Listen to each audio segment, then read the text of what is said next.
ሰላም ጤና ይስጥልን በመላው ዓለም የምትገኙ የተወደዳችሁ የሮሃ ቲቪ ተከታታዮች የታህሳስ 3 2018 ዓ.ም የረፋድ ዜናዎችን ይዘንላችሁ ቀርበናል። አርበኛ ዮሐንስ ንጉሱ በላይ እዝ እያካሄደ ስላለው የማጥራት ዘመቻ ምላሽ ሲሰጥ በደሴ ዙሪያ እየተካሄደ ያለው ተጋድሎ መቀጠሉም ተሰምቷል። ዝርዝር የግንባር መረጃዎችን ይዘናል። በአሜሪካ አደገኛ ወንጀለኞች ተብለው ይፋ የተደረጉት 9 ኢትዮጵያውያን ጉዳይ ያነጋገረ ነው። የትግራዩ ጀነራል ስለመገንጠል፣ ስለ አብይ መንግስት፣ ስለ ኢሳያስና ስለ ጦርነት የሰጡት ምላሽ ያነጋገረ ነው። ሩሲያ በሚቀጥሉት 5 ዓመታት ውስጥ የኔቶ አባል አገርን ልትወጋ ትችላለች ሲሉ የወታደራዊ ጥምረቱ ኃላፊ አዲስ ማስጠንቀቂያ ሰጥተዋል። ውድ አድማጭ ተመልካቾቻችን አብራችሁ ልትቆዩ ከፈቀዳችሁ እነዚህ መረጃዎች በዝርዝር የምናሰማችሁ ይሆናል። የሮሃ ቲቪ ወቅታዊና ሀቀኛ መረጃዎች እንዲደርሷችሁ ቻናሉን ሰብስክራይብ፣ ላይክ እና ሼር በማድረግ አሁኑኑ ቤተሰብ ይሁኑ።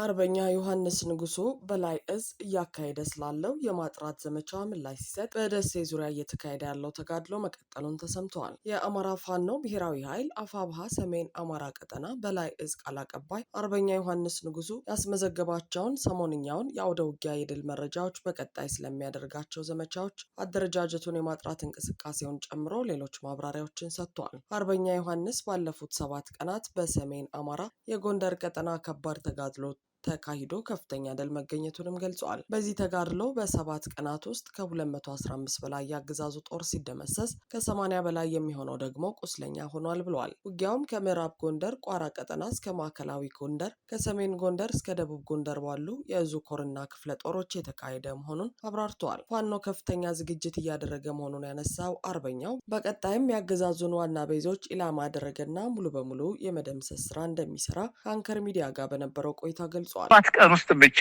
በተደረጉ አውደ ውጊያዎች 215 በላይ ያገዛዙ ወታደሮች የተደመሰሱበትና እንደዚሁም ከ80 በላይ ቁስለኛ የሆኑበት አውደ ውጊያዎች ናቸው። በበላይ ዘለቀ እዝ ክፍለ ጦሮቻችን ያደርጓቸው አውደ ውጊያ ውጤቶች ያሉት። በዚህም መሰረት በተለይም ደግሞ አማራ ፋኖ ብሔራዊ ኃይል በላይ ዘለቀ እዝ የደጃዝማች 4ኛ ኮር ስር ያሉ 6 ክፍለ ጦሮች የተውጣጣ ኃይል በተለይም ደግሞ በሽመለ ገራ ቀበሌ ማለትም በመተማ ወረዳ በተደረገ አውደ ውጊያ ከ100 በላይ የጠላት ኃይል የረገፈበት ራስና እግር ሆኖ የወደቀበት አውደ ውጊያ በደጃዝማች 4ኛ ኮር የተመራ ድል ተፈጽሟል ማለት ነው። በሌላ በኩል በዚህ ግንባር ከ50 በላይ ቁስለኛ የሆነበት፣ ከ55 በላይ እንደዚሁም ደግሞ ከ100 በላይ የሞተበት እጅግ ተጠቃሽ የዚህ 7 ቀን ውስጥ አውደ ውጊያ ድል ነው የበላይ ዘለቀ እዝ። በተጨማሪ አሻሚት የሚባል ቦታ በዛው በደጃዝማች 4ኛ ኮር ቀጠና ውስጥ የተደረገ አውደ ውጊያ ተጨማሪ ጠላት የረገፈበት ሆኖ ተመዝግቧል።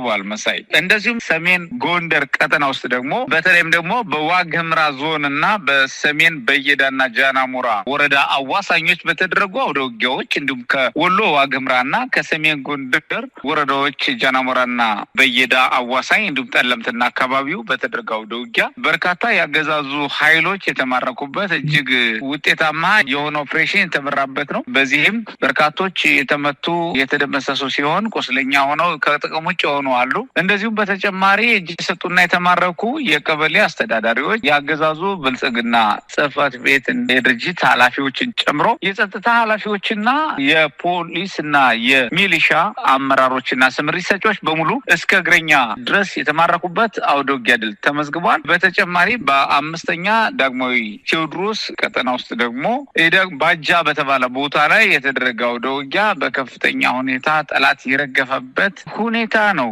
ያለው። በዚህ 7 ቀን ውስጥ ከተደረገው ካለፈው አውደ ውጊያ መረጃዎቻችን መካከል እንደዚሁም በአንደኛ ኮር ሜጀር ጀነራል ባንታ ባተ አንደኛ ኮር ውስጥ ደግሞ በተለይ በጉና ክፍለ ጦር የገብረ መስቀል ብርጌድ የወሰደው እርምጃ አለ በጠላት ላይ። በዚህም ሰብአዊና ቁሳዊ ጉዳት በጠላት ላይ ደርሷል። እንደዚሁም በጎንደር ጋሻው ክፍለ ጦርና በታድሎ ብርሃን ክፍለ ጦር ጥምረት ደግሞ በጎንደር ዙሪያ እየተደረገ አውደ ውጊያ ከፍተኛ ድል የተመዘገበባቸው ናቸው እና ሌሎች በዚህ ያልተጠቀስኳቸው ቀጠናዎችና ክፍለ ጦሮች ብርጌዶችና ሻለቆች የተፈጸሙ ወታደራዊ ድሎች የተመዘገቡበት ሲሆን በጥቅሉ ከ215 በላይ የጠላት ኃይል በዚህ 7 ቀን ውስጥ የተደመሰበትና ከ80 በላይ ቁስለኛ ሆኖ ከጥቅም ውጭ የሆነበት ነው።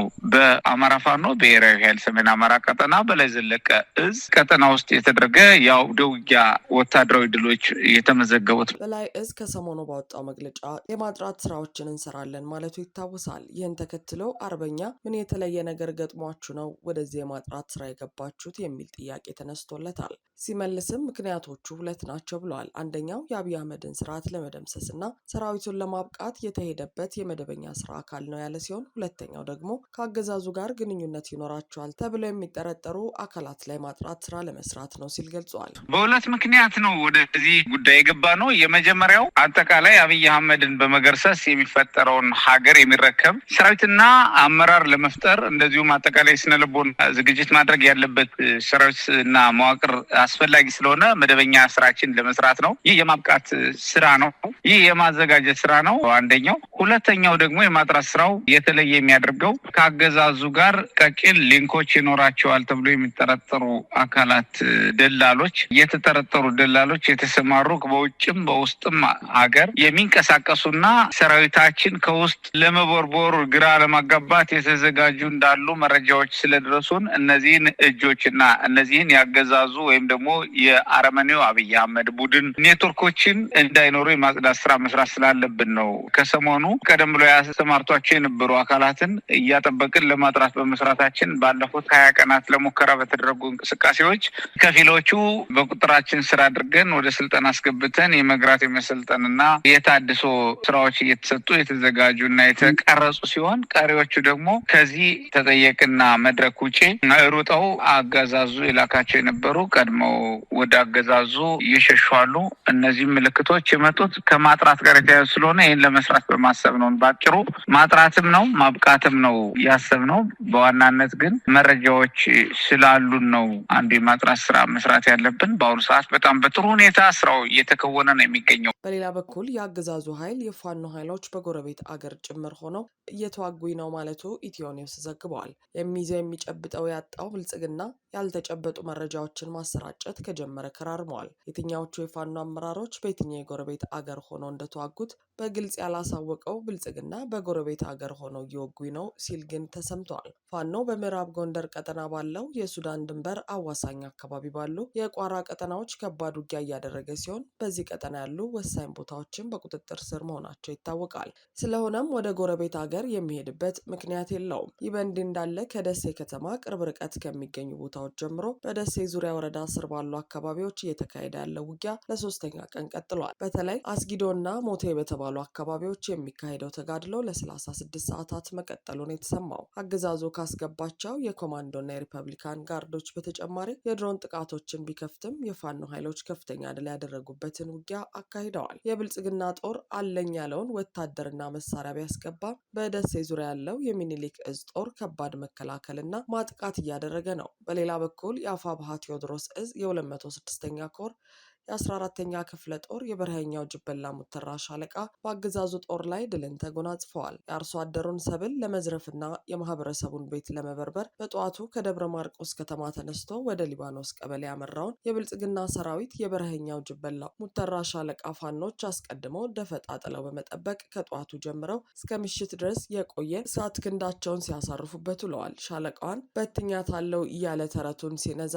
የነበረው የብልጽግና ሰራዊት ከተጠና የከተማ ኦፕሬሽን እስከ መደበኛ የውጊያ ጥበብን የተካኑት ጀግኖቹ ጠላትን በልሳን አፈሙዝ ሲያናዝዙት ውለው አምሽተዋል። ከደንባ እስከ ሊባኖስ ባካለለው ቀጠና በተደረገ ውጊያ ከፍተኛ መናበብና አስደናቂ የውጊያ ጥበብ የታየበት እንዲሁም ምሽጎች ከመሰበራቸውም በላይ በርካታ ቁጥር ያለው የምርኮኛው ብርሃኑ ጁላ ሰራዊትና አድማ ብተና እንደ ቅጠል ረግፏል ሲል እዙ አስታውቋል። በውጊያውም 3 ምሽግ ተሰብሯል። አንድ የአድማ ብተና የሻለቃ አመራር ተገድሏል። ከ37 በላይ የብልጽግና ኃይል ተደምስሷል ብለዋል። በአሜሪካ አደገኛ ወንጀለኞች ተብለው ይፋ የተደረጉት 9 ኢትዮጵያውያን ጉዳይ እያነጋገረ ነው። የፕሬዝዳንት ዶናልድ ትራምፕ አስተዳደር በስደተኞች ላይ እየወሰደ ካለው ጠንካራ እርምጃ ጋር በተያያዘ የአሜሪካ የአገር ውስጥ ደህንነት መስሪያ ቤት ከሁሉም የከፉ አደገኛ የውጭ ዜጋ ወንጀለኞችን ዝርዝር ይፋ አድርጓል። ከሁሉ የከፉ አደገኛ ወንጀለኞች ተብለው በመጡበት አገር ተለይተው ማንነታቸው ይፋ የሆኑት ስደተኞች በተለያዩ ወንጀሎች ውስጥ ተሳትፈዋል በሚል በስደተኞችና የጉምሩክ ሕግ አስከባሪ በሆነው አይስ በቁጥጥር ስር የሚገኙ ናቸው። በዚህ ዝርዝር ውስጥ ከተለያዩ የዩናይትድ ስቴትስ ግዛቶች የተያዙ 8 ወንዶችና አንዲት ሴት ኢትዮጵያውያን ፎቶግራፍ ስብ የፈጸሙት ወንጀልና ከየትኛው የአሜሪካ ግዛት እንደሆኑ ይፋ ተደርገዋል። ኢትዮጵያውያኑ በግድያ፣ በእጽ ዝውውር፣ የጦር መሳሪያ ይዞ በመገኘት፣ በዘረፋና በሌሎች ሌሎችም ወንጀሎች ላይ የተገኙ መሆናቸውን የወጣው ዝርዝር ያመለክታል። አደገኛ ተብለው የተለዩት 9 ኢትዮጵያውያን ከአንዱ በስተቀር የሁሉም ፎቶ ፈጽመዋቸዋል ከተባሉት ወንጀሎች ጋር ለህዝብ ይፋ ተደርገዋል።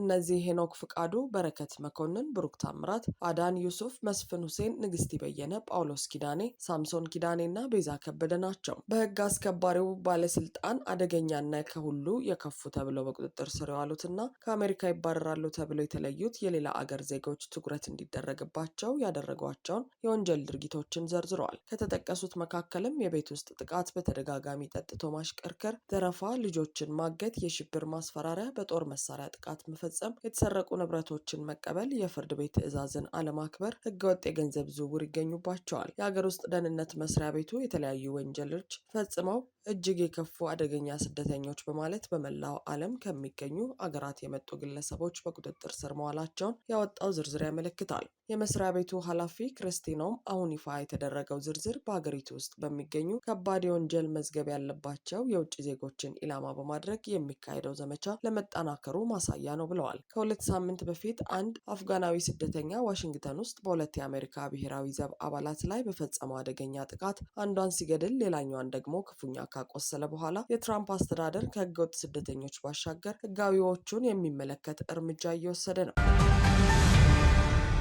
ከብልጽግና መንግስት ይልቅ ኢሳያስ ይሻለናል ያሉት ጀኔራል ክንፈ ዳኘው አብይ ያነሳው የባህር በር ጥያቄ የተባበሩት አረብ ኤምሬቶች ፍላጎት ነው አሉ። ከሜቴክ የሙስና ወንጀል ጋር ተያይዘው ለዓመታት በአዲስ አበባ ታስረው የነበሩት ጀኔራል ክንፈ ዳኘው አነጋጋሪ አስተያየት ሰጥተው ተከስተዋል። ጀኔራል ክንፈ ዳኘው የትግራይ ህዝብ ከኢትዮጵያ ይልቅ ከኤርትራ ጋር ነጻነት እንደሚያገኝ አዲስ በሰጡት ቃለ መጠይቅ ተናግረዋል። ጀኔራሉ ብርሃ ከተሰኘ የኢትዮ ሚዲያ ጋር ባደረጉት ቃለ መጠይቅ የትግራይ ህዝብ ሁለት ምርጫዎች አሉት፣ ከኢትዮጵያ ጋር ባርነት ወይስ እንደ ኤርትራ ነጻነት ሲሉ ተደምጠዋል። ከእስር ከተፈቱ በኋላ አልፎ አልፎ አነጋጋሪ ሀሳቦችን በመሰንዘር የሚታወቁት ጀኔራል ክንፈ ዳኘው ትግራይ ነጻ ሀገር መሆን አለባት የሚለውን አቋማቸውን ደግመውታል። እንደ ጀኔራሉ እምነት ትግራይ የኢትዮጵያ አካል ሆና መቀጠል የሚበጃት ስላልሆነ በአነስተኛ መስዋዕትነት ሀገር መሆን አለባት ብለዋል። ሆኖም ጀኔራሉ አሁን ላይ በህወሓትም በክልሉ ጊዜያዊ አስተዳደርም ይሁን በጦሩ ውስጥ ኃላፊነት የሌላቸው ግለሰብ ናቸው። ታዲያ የጀኔራሉ አቋም የሚወክለው ተቋምም ሆነ ህዝብ የለም የሚል አስተያየት የሰጡት በክልሉ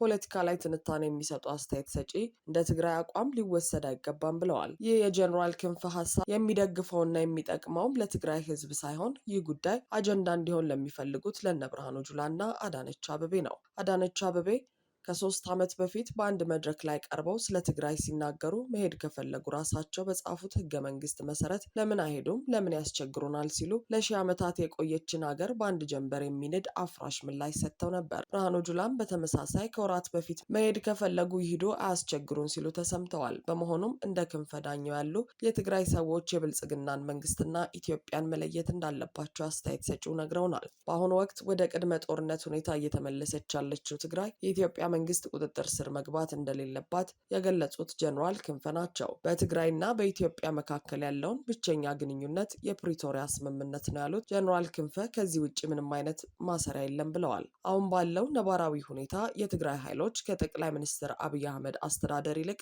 ከኤርትራ ጋር መወዳጀት እንደሚሻላቸውም ጠቁመዋል። ጀኔራሉ ምንም እንኳን የአብይ አህመድን መንግስትና ሰውየውን አምርረው ለመጥላታቸው ምክንያት ቢኖራቸውም ስለ መገንጠል ያነሱት ነገር ልክ አለመሆኑ ተመላክቷል። ስለ አሁናዊ የኢትዮጵያ መንግስት የትግራይና ኤርትራ ውጥረት የተጠየቁት ጀኔራሉ ግጭት ከተቀሰቀሰ የውክልና ጦርነት እንደሚሆን ተናግረዋል። በኢትዮጵያና በኤርትራ መንግስት መካከል በባህር በር ጉዳይ ጦርነት የሚቀሰቀስ ከሆነ ሌሎች ኃይሎችን በውክልና የሚያሳትፍ እንደሚሆንም ጠቁመዋል። በቀጠናው የሚቀሰቀሰው ጦርነት በባህሪው የውክልና ጦርነት ነው ያሉት ጀኔራሉ የኢትዮጵያ መንግስት ያነሳው የቀይ ባህር ጥያቄ የተባበሩት አረብ ኤምሬቶች ፍላጎት ነው ሲሉም ያጣጥላሉ። ጀኔራሉ በኢትዮጵያና በኤርትራ መካከል ሊቀሰቀስ ይችላል ያሉት ጦርነት ትግራይን የውጊያ ማዕከል ሊያደርግ እንደሚችለው ጠቁመዋል። ትግራይ የኤርትራና ኢትዮጵያ የውክልና ጦር ሜዳ እንዳትሆን ከወዲሁ ስልታዊ ዝግጅት ማድረግ እንደሚገባም ጀኔራሉ መክረዋል። ሩሲያ በሚቀጥሉት 5 ዓመታት ውስጥ የኔቶ አባል አገርን ልትወጋ ትችላለች ሲሉ የወታደራዊ ጥምረቱ ኃላፊ አዲስ ማስጠንቀቂያ ሰጡ። የጥምረቱ ኃላፊ ማርክ ሩቶ በጀርመን ባደረጉት ንግግር ሩሲያ በህብረተሰባችን ላይ የምታደርገውን ድብቅ ዘመቻ እያባባሰች ነው። አያቶቻችን ወይም ቅድመ አያቶቻችን ለታገሉት አይነት ጦርነት መዘጋጀት አለብን ብለዋል። በዚህም ምዕራባውያን የስለላ ተቋማት ሩሲያን በተመለከተ ያወጡትን ተመሳሳይ መግለጫዎች አስተጋብተዋል። ሞስኮ ግን አስተባብላለች። ሩቶ ማስጠንቀቂያውን የሰጡት የአሜሪካው ፕሬዚዳንት ዶናልድ ትራምፕ የካቲት 2022 የተጀመረውን የሩሲያን ወረራ ለማስቆም በሚሞክሩበት ወቅት ነው። በዚህ ወር መጀመሪያ ላይ የሩሲያው ፕሬዚዳንት ቭላዲሚር ፑቲን አገራቸው ከአውሮፓ ጋር ጦርነት ለመግጠም እቅድ እንደሌላት ተናግረው አውሮፓ ጦርነት ለመጀመር ከፈለገች ግን ዝግጁ ነን ብለው ነበር። ሞስኮ እንደ አውሮፓውያን አቆጣጠር በ2022 ተመሳሳይ ማረጋገጫ ብትሰጥም 200 ሺህ የሩሲያ ወታደሮች ድንበር አቋርጠው ዩክሬን መውረራቸው ይታወሳል። አሜሪካ በዩክሬን ሰላም ለማምጣት የምታደርገውን ጥረት የአውሮፓ ሀገሮች እያደናቀፉ ነው ሲሉ ፑቲን ከሰዋል። ይህንን ያሉት ሩሲያን የሚደግፈውን የመጀመሪያውን የሰላም ረቂቅ የአውሮፓ አጋሮች ለመቀየር ያደረጉትን ሚና ተከትሎ ነው። ፑቲን ቅን አልነበሩም ሲሉ የኔቶ ዋና ጸሐፊ በጀርመን ዋና ከተማ በርሊን ተናግረዋል። ዩክሬንን መደገፍ ለአውሮፓ ደህንነት ዋስትና እንደሆነም አክለዋል። አስቡት፣ ፑቲን ቢሳካለት ኖሮ ዩክሬን በሩሲያ ወረራ ስር ሆና ጦሩ ኔቶ ላይ በረጅም ድንበር ጫና በመፍጠር ጥቃት የመሰንዘር አደጋው በከፍተኛ ሁኔታ ይጨምራል።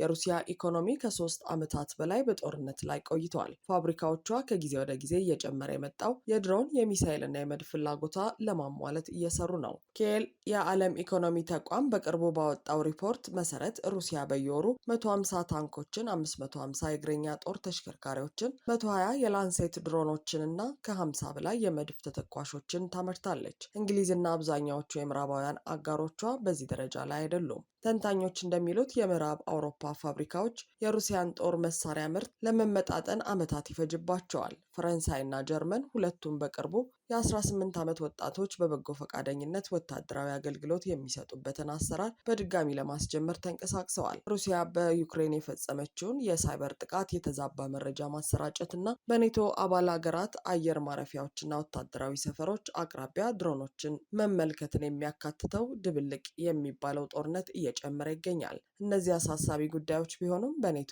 አባል አገር ላይ በሚሰነዘር የሩሲያ ወታደራዊ ጥቃት ምክንያት የሚከሰተው ቀውስ ጋር ሲነጻጸሩ ቀላል ናቸው። ኔቶ 30 የአውሮፓ ሀገሮችን፣ ካናዳን እና የህብረቱን በጣም ግዙፍ ወታደራዊ አባል የሆነችውን አሜሪካን በአባልነት አቅፏል። በትራምፕ ጫና ምክንያት አባላቱ ወታደራዊ ወጪያቸውን ለመጨመር ቃል ገብተዋል። የኔቶ መከላከያዎች ለጊዜው ሊቋቋሙት ይችላሉ ሲሉ ሩቶ በበርሊን አስጠንቅቀዋል። ነገር ግን ግጭቱ ከአውሮፓ ጎረቤት ነበር ከማለት ባለፈ በጣም ብዙዎች ቸልተኞች ናቸው፣ አጣዳፊነቱ አይሰማቸውም፣ ጊዜም ከኛ ጎን እንደሆነ ያምናሉ ሲሉ ገልጸዋል። አባላቱ የመከላከያ ወጪዎችና ምርትን በፍጥነት መጨመር አለባቸው፣ የጦራችን ደህንነታችንን ለመጠበቅ የሚያስፈልገውን በሙሉ ማግኘት አለበት ሲሉ አዛዡ ተናግረዋል። አድማጭ ተመልካቾቻችን የሰዓቱ የሮሃ ቲቪ ዜናዎች የተከታተላችኋቸውን ይመስሉ ነበር። አብራችሁን ስለነበራችሁ ከልብ እናመሰግናለን። ሰላም።